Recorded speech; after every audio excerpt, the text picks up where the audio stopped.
I should have listened when they told me not to go. But curiosity, that damn curiosity, it grabs you by the throat and pulls you into places you have no business entering. And that's exactly what happened the night I spent alone in America's most haunted forest. It was supposed to be an adventure, something bold and a little reckless to post on my channel.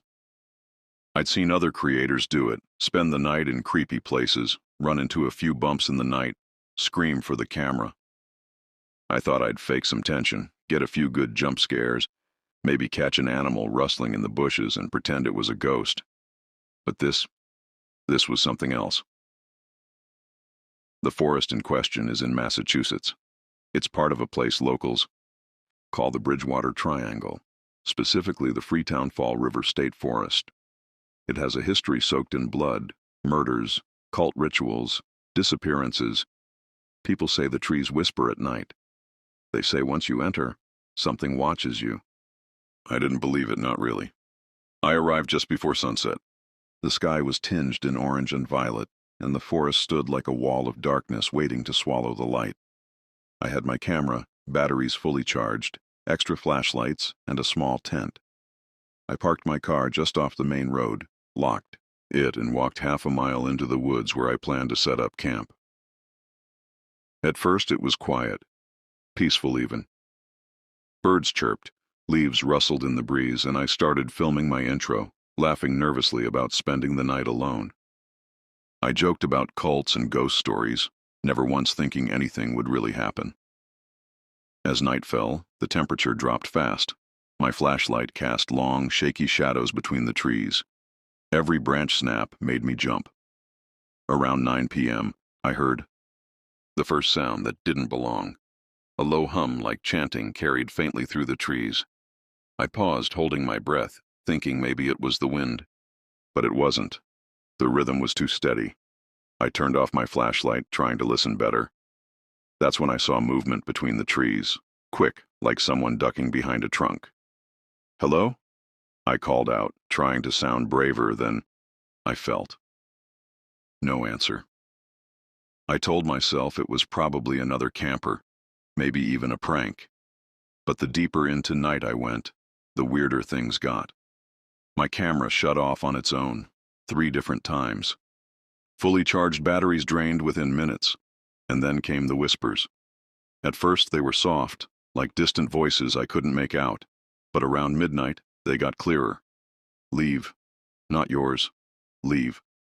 I froze in my tent. Every instinct told me to run, but where would I go? The path back to my car was a twisting maze in pitch black. I grabbed my flashlight and unzipped the tent just enough to peek outside. There were figures in the woods, not solid like people, more like shadows, darker than the night itself. They didn't move like people either. One moment they'd be still, the next they'd flicker, like bad reception on an old TV. I blinked, rubbed my eyes, but they didn't go away. I started backing up, but something scraped against the tent behind me. I turned, and there was a handprint, long fingers, too long, pressing into the fabric from the outside. I screamed, scrambled out, and ran blindly into the trees. The forest seemed to shift around me. Paths I knew were gone, branches clawed. At my face, I tripped more than once. At one point I stopped, trying to catch my breath. That's when I noticed the silence. No animals, no wind, just silence. And then, a scream, blood-curdling and close. Not mine, not human. I ran again and stumbled into a clearing. In the middle was a circle of stones, old, moss-covered. Something about them felt wrong. I tried to go around, but my feet wouldn't move right. It was like I was stuck in place. The air grew thick, my ears rang. I could feel pressure building in my skull. Then I saw it. A figure standing on the far side of the circle. Tall, hooded. Its face hidden, but its presence felt like ice on my spine. It raised a hand, and all the whispering stopped. I don't know how I got out. I blacked out. When I came to, it was morning. I was lying next to my car. My face was scratched, my clothes torn, but everything else, My gear, my tent, was gone, like I'd never been there. My camera was on the passenger seat, still recording. When I watched the footage later, most of it was static. But in one frame, just one, there was a face behind me, pale, smiling, not human. I tried posting the video. YouTube wouldn't let me. Every time I uploaded it, the file corrupted. Even when I changed devices, changed networks, it was like something didn't want it seen. I haven't been the same since. At night, I still hear the whispers. Sometimes I wake up with dirt under my nails. Once, I found leaves in my bed. I live in a city apartment. People say ghosts haunt places. I think this one followed me. If you're thinking about going into that forest, don't. Some places are haunted not by the dead, but by things that were never human to begin with. And, once they notice you, they don't forget. The dream started 2 days later. I was back in the forest, only it was wrong, twisted, darker. The trees were made of bone. The sky bled. And always, always that figure in the hood. Watching. Each night the dream got worse. One night I found myself digging in my sleep, my fingernails caked in dirt by morning. Another I woke up whispering something in a language I didn't understand. I recorded it once, played it back. The words were harsh, guttural, ancient. When I played it backwards, I swear to God it said, "Come back." I tried everything. Burning. Sage therapy, even calling a local paranormal investigator. He didn't last long. The moment he stepped into my apartment, the lights cut out. He heard something whisper his name. He ran. My friends thought I was losing it. Maybe I was, but I needed answers, so I started researching. I dug into the forest's past, digging through local archives, message boards, even old police reports. That's when I found the name, the Hollow Ones, an old cult, predating colonial records, worshippers of a being they believed lived beneath. The forest, in the soil, in the roots. They offered sacrifices, not animals, people. The rituals were meant to awaken something ancient, something that sees through the trees. And then, I found her, Emma Watkins. 24. Vanished in 2009 after a camping trip in the same forest. Her blog was still up, full of entries about the area. Her last post was a video. Shaky footage, night vision. She was whispering, "They're in the trees." Watching, waiting. Don't let them see you breathe. Then the screen cut to black. Something in me cracked. I packed up my gear. This time I brought more. Drones, thermal cameras, motion sensors. I told myself it was for closure, but deep down, I knew. I was being called back. I returned to the forest 1 year to the day since that night. As soon as I crossed the tree line, it felt like the woods remembered me. The air was thick, heavy with memory. The same path twisted differently. My GPS spun uselessly. Birds didn't chirp. Nothing moved.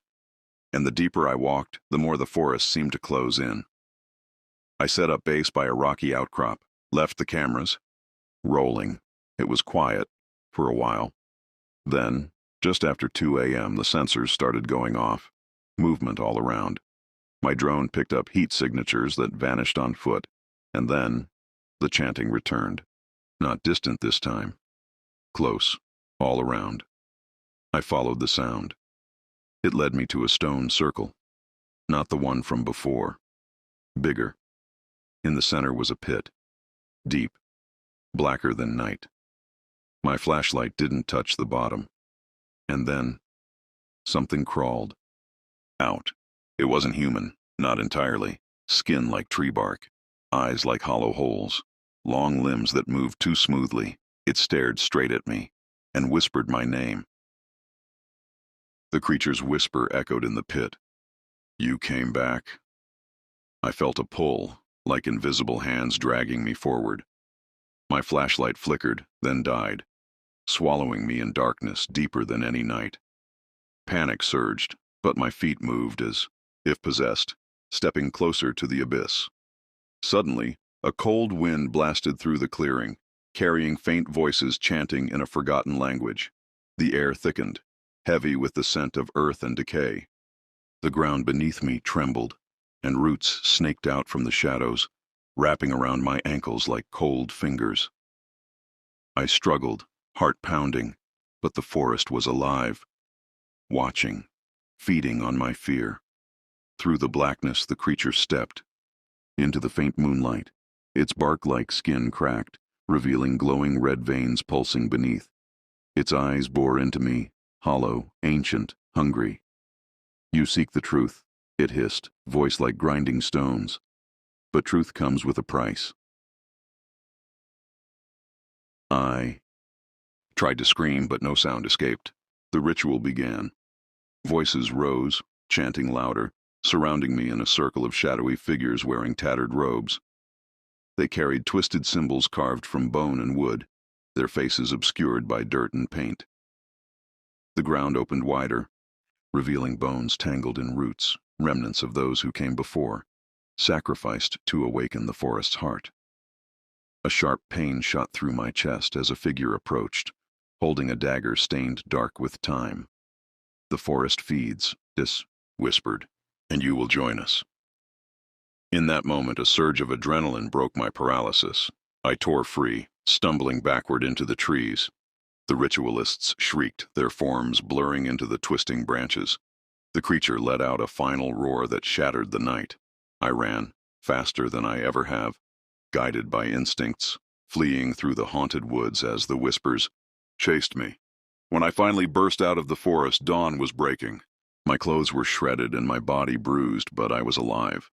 Back in my apartment, I tried to upload the footage again. This time, the file played perfectly. It showed everything: the creature, the ritual, the sacrifice. But as I watched, the final seconds, a new face appeared behind me in the frame. A pale woman's face, eyes hollow and sorrowful. Emma Watkins. The screen went black. And then I heard the whisper once more, right behind me: "You will return."